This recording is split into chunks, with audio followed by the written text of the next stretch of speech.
Good morning बेटा।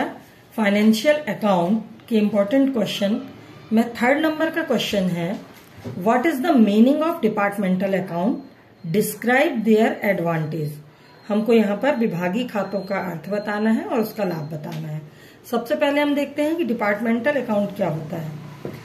तो departmental account का मतलब होता है जब व्यापार बहुत से विभागों में बांट दिया जाता है, तो इन विभागों के संबंध में जो खाते बनाए जाते हैं उन्हें विभागीय खाते कहा जाता है। आप देखा, एक एग्जांपल हम लेते हैं, मान लो हम साइकिल बनाते हैं। साइकिल बनाने के लिए हमको रबर का काम अलग करना पड़ेगा, लोहे का काम अलग करना पड़ेगा और साइकिल को असेंबल अलग जगह करना पड़ेगा। तो एक जगह हम उसके टायर, ट्यूब, सीट बनाते हैं, दूसरी जगह उसके चक्के बनाते हैं, तीसरी जगह साइकिल का बचा हुआ स्ट्रक्चर बनाते हैं, चौथे डिपार्टमेंट में हम पूरी साइकिल को इकट्ठा करके उसको असेंबल करके पूरी साइकिल तैयार करते हैं और 5वें डिपार्टमेंट में उसकी पैकिंग करते हैं और वह बिकने के लिए तैयार हो जाती है। तो हर डिपार्टमेंट के अलग अलग खर्च होते हैं। तो पहले डिपार्टमेंट में जो खर्च हुआ, फिर दूसरे डिपार्टमेंट के साथ उसको जोड़ते हैं, फिर दोनों डिपार्टमेंट के जो खर्चे हैं, एक्सपेंसेस हैं, उसको तीसरे डिपार्टमेंट के साथ प्लस करते हैं। इस तरह से पांचों डिपार्टमेंट के एक्सपेंसेस जब प्लस हो जाते हैं तो हमको टोटल कॉस्ट पता चल जाती है। तो अलग अलग डिपार्टमेंट के अकाउंट्स तैयार करना, हिसाब किताब करना डिपार्टमेंटल अकाउंट कहलाता है। अब डिपार्टमेंटल अकाउंट जो है, नीड, यूजेस एंड प्रॉफिट, इसके क्या प्रॉफिट है या डिपार्टमेंटल अकाउंट की आवश्यकता क्यों होती है, क्या इसका उपयोग है, इसके बारे में हम देखते हैं। सबसे पहले हम देखेंगे स्टेटिंग द प्रॉफिट और loss of each department. It means हमको हर डिपार्टमेंट का प्रॉफिट और लॉस अलग अलग पता चल जाता है। फिर इसके बाद हम देखते हैं सेटिंग डिपार्टमेंटल प्रोसेस और डिस्क्लाइन। कौन सा डिपार्टमेंट कितनी प्रोसेस कर रहा है, या अगर प्रोसेस नहीं कर रहा है तो कौन से डिपार्टमेंट के कारण हमको लॉस हो रहा है, ये इस बात का हम अलग अलग पता लगा सकते हैं। फिर है helpful in determining of the business policy. जब हम बिजनेस से रिलेटेड कोई पॉलिसीज तैयार करते हैं तो किस डिपार्टमेंट को ज्यादा पैम्पर करने की जरूरत है, किस डिपार्टमेंट में ज्यादा कॉस्ट लगाने की जरूरत है, कौन सा डिपार्टमेंट हमको बहुत ज्यादा लॉस दे रहा है तो हमें उस पर और वर्क करना चाहिए। इन सारी बातों का पता करके हम अपनी बिजनेस पॉलिसीज को तैयार कर सकते हैं और अलग अलग डिपार्टमेंट की एनालिसिस जो है, स्टेटमेंट हमको पता चल जाता है। इसके बाद हम देखते हैं एंकरिंग और इंस्पायरिंग एवरी डिपार्टमेंट। जो डिपार्टमेंट अच्छा काम कर रहा है उसको हम मतलब मोटिवेट कर सकते हैं और उस डिपार्टमेंट में हम फोकस कर सकते हैं जो डिपार्टमेंट अच्छा काम नहीं कर रहा है। और डिपार्टमेंट इंटरनली भी मोटिवेट होते हैं एक दूसरे से कि अगर अगला डिपार्टमेंट अच्छा काम कर रहा है तो हमको भी करना है।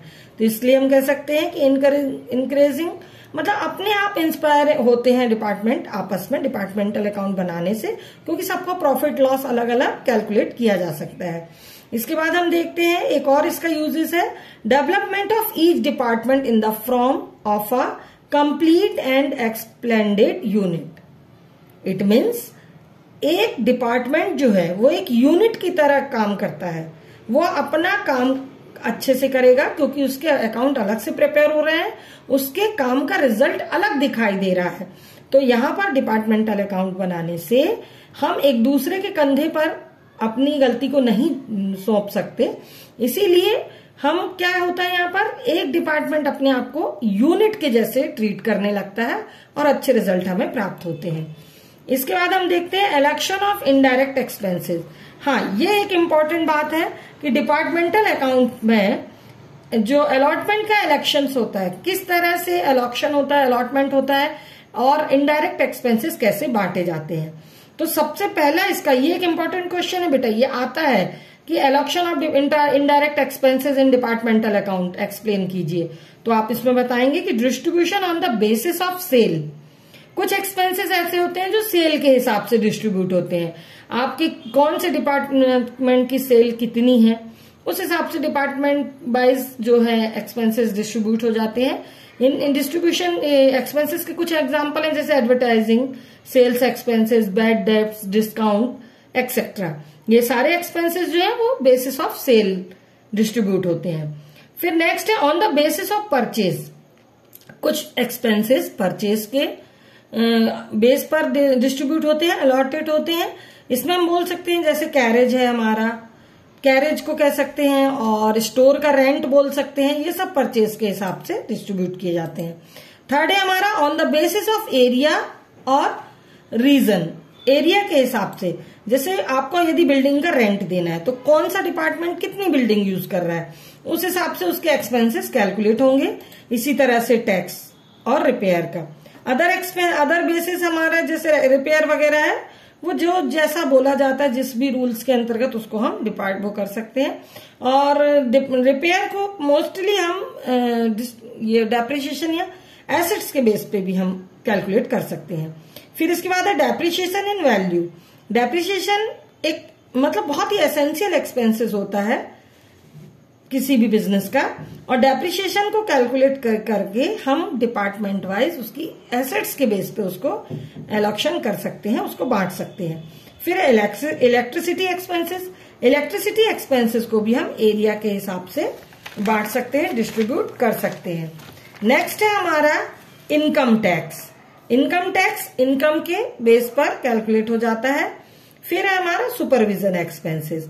इसके बाद आइए एक छोटा सा इंपॉर्टेंट इसमें टॉपिक और कवर करने की कोशिश करती हूँ, difference between branches and departmental account. अगर आपको आता है विभागीय खाते और शाखाओं में अंतर बताइए, तो सबसे पहला आप लिखेंगे बेस, लिखेंगे हम डिफरेंस का बेस। फर्स्ट है हमारा प्लेस। प्लेस मीन्स स्थान। तो आप बता सकते हो कि डिपार्टमेंटल अकाउंट एक ही स्थान पे होता है, एक ही छत के नीचे होता है, और ब्रांचेस जो है वो अलग अलग एरिया में कहीं भी हो सकती है। नेक्स्ट है हमारा ऑब्जेक्ट, उद्देश्य। तो ब्रांच अकाउंट बनाने का उद्देश्य होता है एरिया को बढ़ाना, हमारा जो बिजनेस है वो अलग अलग एरिया में फैले। और डिपार्टमेंटल अकाउंट का जो मोटो होता है, उसका ऑब्जेक्ट होता है वो काम को अच्छे तरीके से श्रम विभाजन यानी वर्क डिस्ट्रीब्यूशन, लेबर डिस्ट्रीब्यूशन के अंतर्गत काम को अच्छे तरीके से करने के लिए काम को बांट देना। थर्ड है अकाउंटिंग, लेखांकन।